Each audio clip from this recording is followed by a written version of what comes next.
반갑습니다. 닥코스TV의 닥코스입니다.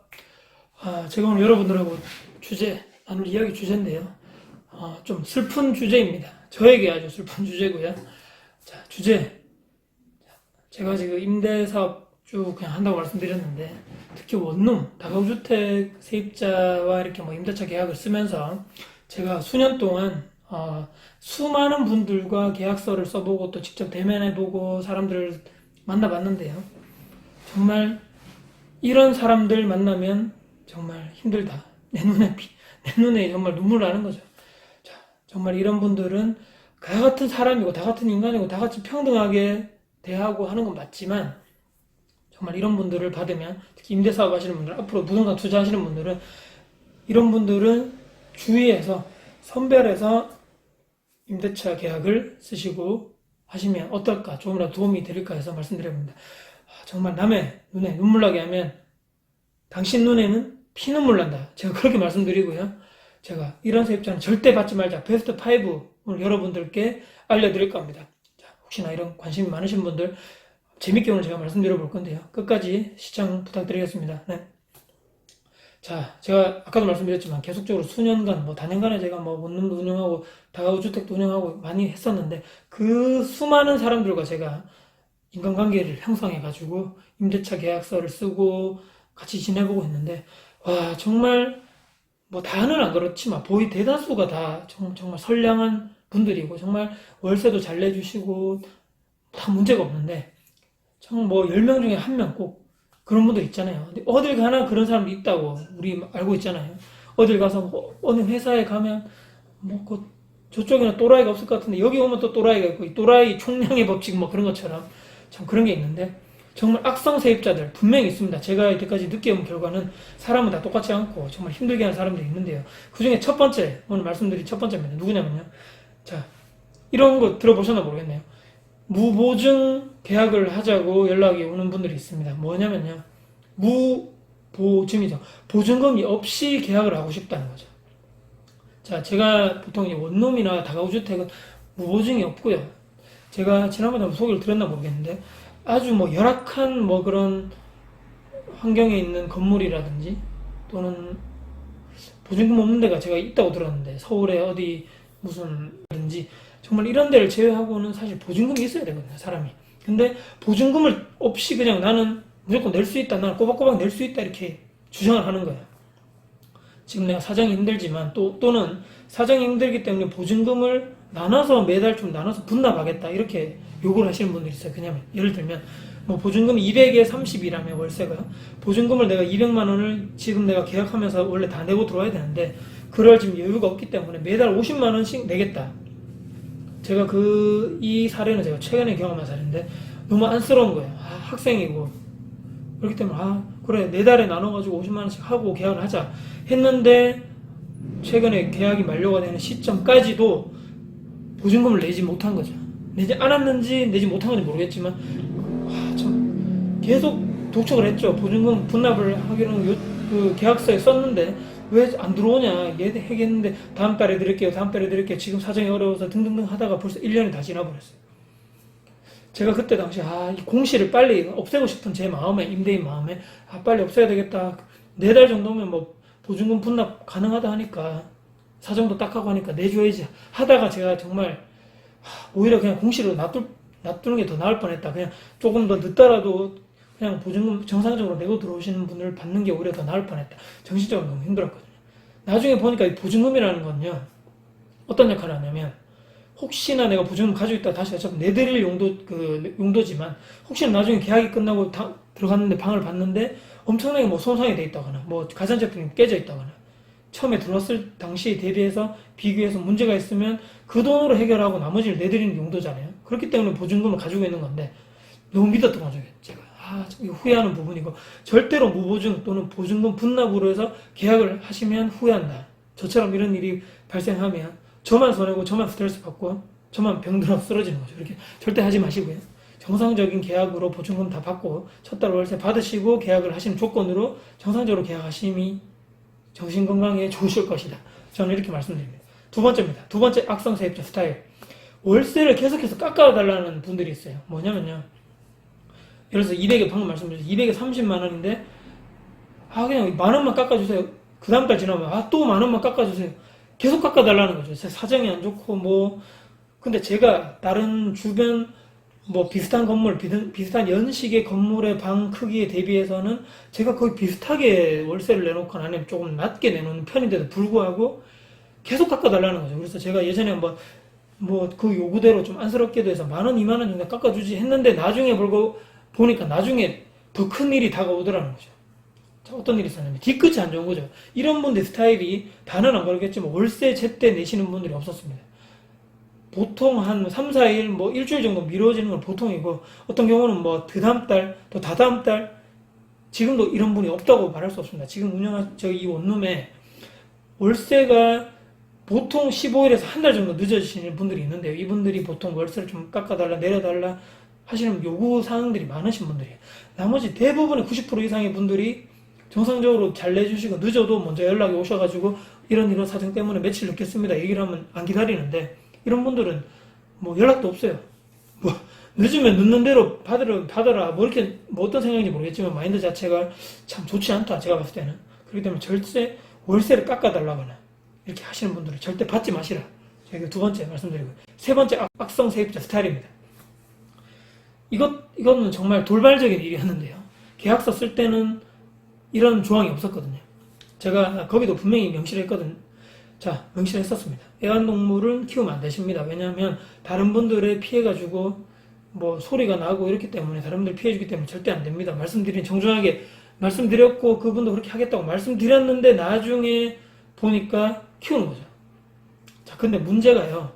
정말 소리가 작게 나거나 애완동물 정말 이렇게 잘 조심히 키우시는 분들이 많지만 이게 아니었어요. 나중에 이제 보니까 개가 그냥 개입니다. 강아지가 아니고 개를 키우더라고요.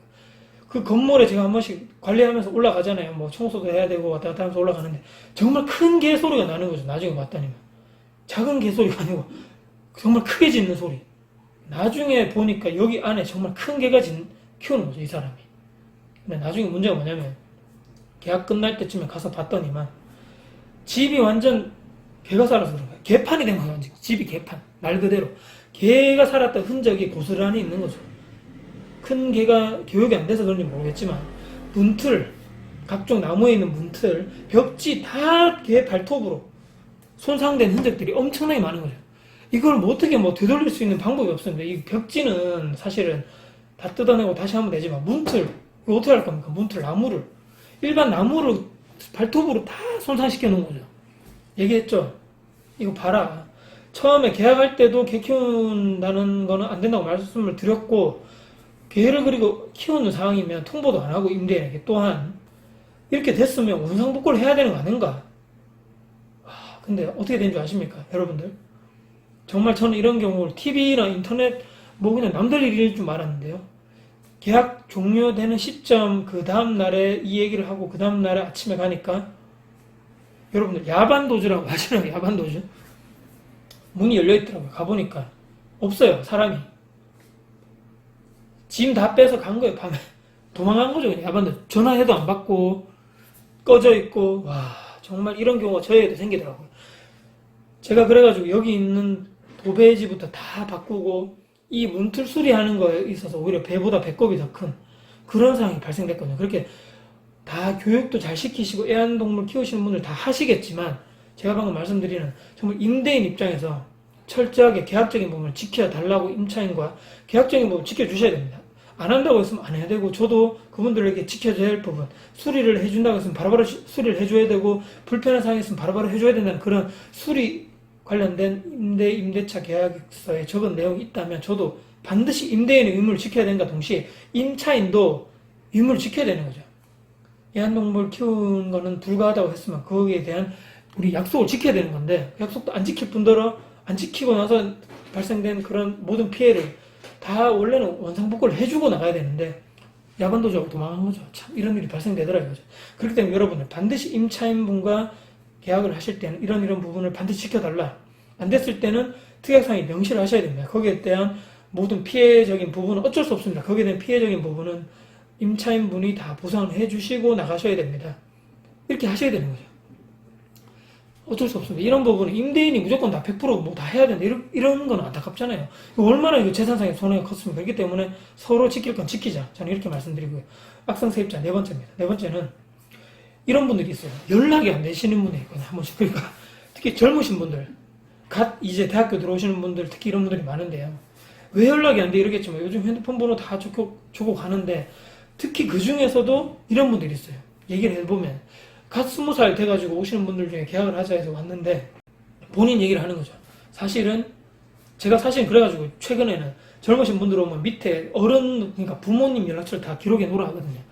그리고 직접 통화를 바로 합니다. 그 자리에서 눌러서 실제로 이 번호가 이분의 부모님이 맞는지 모르잖아요. 제가 그래서 통화해서 지금 이런 학생이 지금 여기 계약하러 왔는데 맞냐, 부모님 맞느냐, 통화해서 맞아야지만 오케이, 거기다 계약서 쓰고 거기다 부모님 연락처도 같이 남기는데, 제가 초반에는 이런 거 몰랐죠. 처음에 남기고, 그러니까 부모님 연락처를 남기지 않은 상태에서 그 학생의 연락처만 남긴 거죠. 했는데 나중에 봤더니만 그 집에 문제가 생겨서 또는 계속 민원이 옆집에 들어와서 연락을 해서 두드리고 했는데 연락이 안 되는 거죠. 번호 눌렀는데 전화 통화가 안 되는 거예요. 나중에 알고 봤더니만 연락처도 바뀐 상태고, 이 학생은 이 부모님과 싸운 상태에서 집을 그냥 나온 거죠. 집 나온 상태에서 계약을 한 거예요, 그냥. 그러니까 부모님 연락처도 없고, 이 학생 연락처도 없어서 막 전전긍긍한 거죠. 저는 뭐 혹시나 요즘 하도 이 세상 흉흉한 세상인데 혹시나 안에서 무슨 뭐 안 좋은 일이 생긴 거 아닌가, 문도 두드리고, 이거 뭐 진짜 열쇠 하시는 분 오시라 해서 문을 진짜 강제로 따야 되나, 그까지 가는 상황에서 겨우 극적으로 연락돼서 봤더니만 연락처가 그냥 바뀌었다더라고요.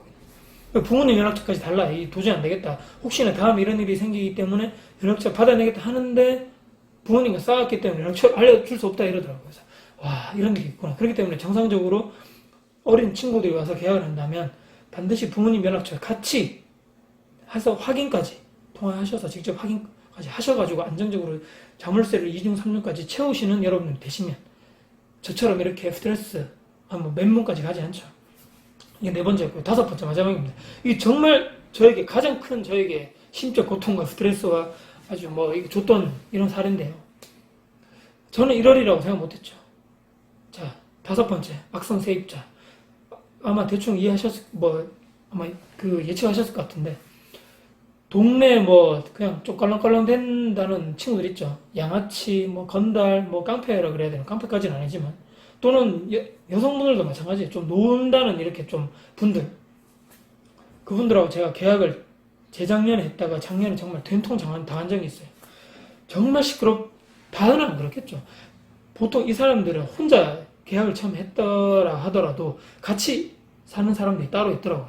혼자 사는 게 아니에요. 친구들 많아요. 다 데리고 온다면요, 밤에. 그러면 밤에 와서 밤에 시끄럽게 TV를 켠다든지 음악 소리 크게 해놓고 방 안에서 늦게까지 야식을 시켜 먹고, 남들에게 피해를 안 주면 다행인데 남들에게 피해를 줘서 전화가 저한테 계속 오죠. 밤에 새벽에 옆집에 너무 시끄러워요, 뭐 누가 친구들이 왔나봐요, 음악 소리가 너무 커요, 또 옆집에서 담배를 피는지 담배 연기가 이쪽으로 넘어와요, 등등등 엄청난 수많은 민원이 저에게 오는 거죠. 그 새벽에.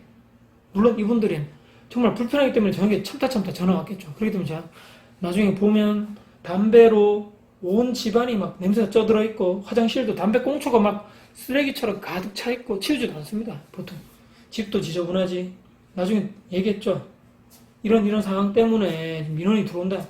근데 여기서 수긍하고 끝났으면 제가 얘기 안 하죠. 위아래가 없어요, 이 친구들은. 바로 뭐 쌍욕이 날라옵니다, 한 번씩. 제가 이 얘기했다고 해서 정말 임대가 무섭구나, 임대 사업 하면 안 되겠다, 투자하면 안 되겠다 이렇게 생각하시면 정말 극소수 중에, 이런 경우는 뭐 10분, 20분 중에 한 분 나올까 말까입니다. 그러니까 걱정 안 하셔도 되는데, 처음부터 계약 안 하시면 되죠. 딱 보고 그냥 뭐 껄렁껄렁하다, 좀 뭔가 문신이 몸에 있다, 이런 분들은 계약 안 하시면 됩니다. 그렇기 때문에 자, 위아래도 없고 막 이렇게 식으로 하고 연락도 잘 안 되고 계약 끝나고도 연락 안 돼요. 또 이렇죠. 계약 끝나면 방 빼고 나가야 되잖아요. 그래야지 저도 거기를 정리하고 깨끗하게 관리해서 다시 다른 분에게 임대를 내놔야 되는데, 계약이 날짜가 지났는데도 연락이 안 되고 제가 비밀번호 모르니까 방에 못 들어가는 상황에서 어렵게 통화가 돼서 이런 얘기 하는 거죠. 오히려 적반하장식이죠. 거기 있는 짐 절대 빼지 마라. 내가 나중에 찾으러 가겠다는 거죠. 거기 있는 거 손대는 순간 내가 뭐 피해 보상을 내가 뭘 할 것이고 요구할 것이고 절대 하면 거기 그대로 보관해 놓으라고 하는 거예요. 끈소리 펑펑 칩니다. 막 이러는 친구들이. 와, 막 저는 완전 멘붕 되는 거죠. 아니, 계약 기간 끝났는데 나가야 되는데. 그것도 아니지. 또 추가 비용을 저에게 주는 것도 아니고 찾으러 온대요, 곧. 근데 뭐 며칠, 10일, 20일, 30일, 한 달, 두 달이 지나도 그대로 놔두라는 거죠. 찾아오지는 않아요. 겨우 그래서 법적 그런 소송까지 가기 직전까지 가서야 겨우 짐을 빼고 나가더라고요. 와, 거기에 있는 또 지저분한 모든 쓰레기라든지 뭐 담배 쪄들은 벽지, 담배꽁초는 치우지도 않고 그대로 못 만나는 거죠. 아, 이게 정말 얼마나 어렵습니까, 이 임대인이. 자, 그렇기 때문에 제가 마지막에 말씀드린 이 5번째. 이런 유해 악성 세입자는 딱 보면 알거든요. 느낌이 오잖아요. 절대 받으시지 마시고 계약하지 마십시오. 공실이 있더라도 안 받는 게 정신건강에 좋고 내가 좀 더 안정적으로 할 수 있는, 임대사업을 할 수 있는 그런 아주 더 좋은 세입자분들과 계약하면 되거든요. 그래서 절대 이런 제가 말씀드린 1번부터 5까지 이런 성향의 악성 세입자는 이 영상이 제가 모르겠습니다. 이건 좀 논란이 될 수도 있을 것 같지만 그래도 악성 세입자 분명히 있다고 제가 말씀드리고요. 이게 어려운 점이다. 이런 분들과 제가 오늘 말씀드린 이런 5가지 특징을 가지신 분들은 절대 계약하지 마시라. 내공이 쌓이지 않는 상태에서 했다가 정말 정말 힘들어집니다. 저는 이런 분들이 많이 봤기 때문에 어느 정도 제가 내공이 쌓였다고 말씀드리지만 그래도 초보 임대인분들, 초보 부동산 투자자분들은 정말 잘 알아보시고 이런 5가지를 잘 알아보시고 하나하나 체크하신다면 저의 시행착오를 겪지 않으시고 좀 더 안정적으로 임대사업을 할 수 있을 거라고 저는 확신, 좀 재밌게 오늘 말씀드리려 했는데 전달이 잘 됐나 모르겠습니다. 오늘 영상도 오늘 이렇게 제가 말씀드리고 이렇게 마무리 드리려고요. 정말 앞으로 부동산 투자를 함에 있어서 정말 쉬운 건 없다.